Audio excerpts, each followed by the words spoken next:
High hello welcome back to my channel. मी सुप्रिया तुमचं स्वागत करते माझ्या नवीन एका छोट्याशा रेसिपीमध्ये. तर आज माझी रेसिपी असणार आहे सोयाबीनची. सोयाबीन म्हणजे आपल्याकडे जे आपण त्याला नेट्रेल म्हणतो ती सोयाबीन. तर त्याच्याच आपण भाजी बनवणार आहोत. तर चला बघूया कशी बनवायची.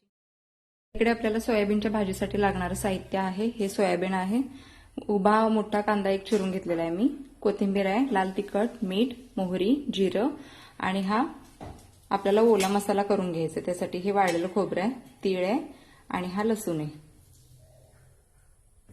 आणि इकडे एव्हरेस्टचा मसाला आहे. तर सगळ्यात आधी मी इकडे पाणी गरम करायला ठेवले. त्याच्यामध्ये मी हे सोयाबीन टाकणार आहे जेणेकरून तोपर्यंत हे भिजून येते. हे बघा, गरम पाण्यात अशी उकळी काढून घ्यायची याची, म्हणजे पटकन होऊन जाते हे आणि भिजलं गेलं पण जाते पटकन. आता हा सुका मसाला आहे, हा आता आपण भाजून घ्यायचा आहे.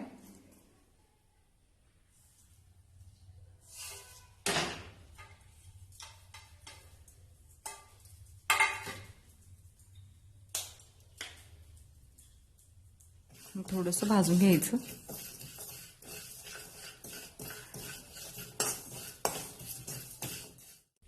हे असं इकडे झालेलं आहे बघा. आता हा गॅस आपण बंद करूया. आता हे आपण मिक्सरच्या भांड्यामध्ये काढून घेऊया.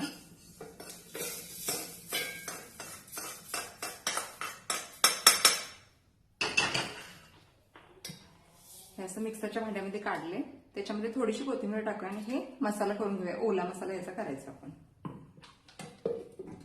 तर हे बघा, हे असं मिश्रण वाटून घेतलेलं आहे मी. तर मी गॅसवर कढई गरम करत ठेवली. आता त्याच्यामध्ये मी थोडंसं तेल घालते. आता त्याच्यामध्ये मी जिरा आणि मोहरी घालून घेते. अर्धा चमचा जिरं आणि अर्धा चमचा मोहरी घालते त्याच्यामध्ये मी. आणि मग त्याच्यामध्ये हा उभा चिरलेला मोठा कांदा तो घालायचा. असा आपण कांदा भाजून घेऊया.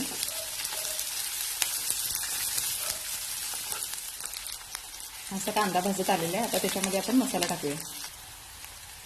हा इकडे मी आता मसाला टाकते सगळं.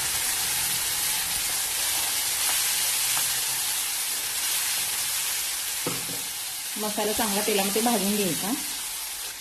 मगाशी मी हळद सांगायला विसरली, तर अर्धा चमचा हळद घालायची. मसाला चांगला भाजत आला. आपण त्याच्यामध्ये लाल तिखट टाकूया. लाल तिखट तुम्हाला जितकं स्पायसी हवा आहे तसं तुम्ही टाकून घ्या.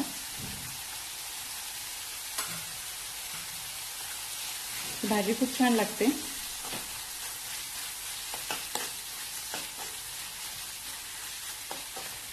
मीठ घालायचं आपण चवीनुसार. आता याच्यामध्ये आपल्याला शिजवलेले सोयाबीन घालायचे. दाखवते तुम्हाला मी. हे बघा, इतपत पाणी ठेवलेलं आहे याच्यामध्ये मी. त्यात आपण सगळंच त्याच्यामध्ये घालायचं.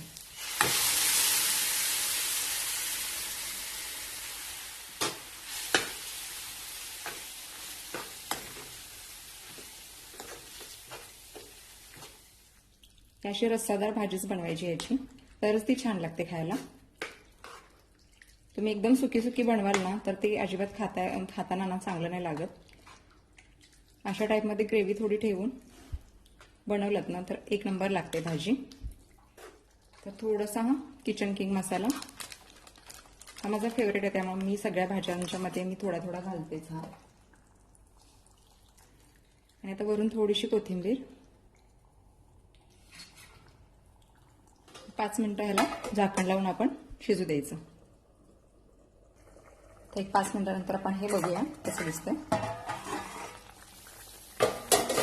हे बघा, भाजीला एकदम छान तर्री आलेली आहे. हे बघा,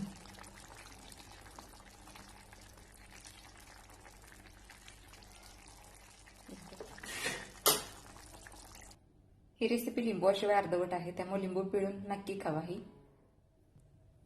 तर तुम्ही ही रेसिपी नक्की ट्राय करून बघा आणि मला प्लीज नक्की कमेंट करून सांगा की तुमची रेसिपी कशी झाली. आवडली असेल तर प्लीज लाईक करा. खाऊन सांगते तुम्हाला मी कशी झाली रेसिपी.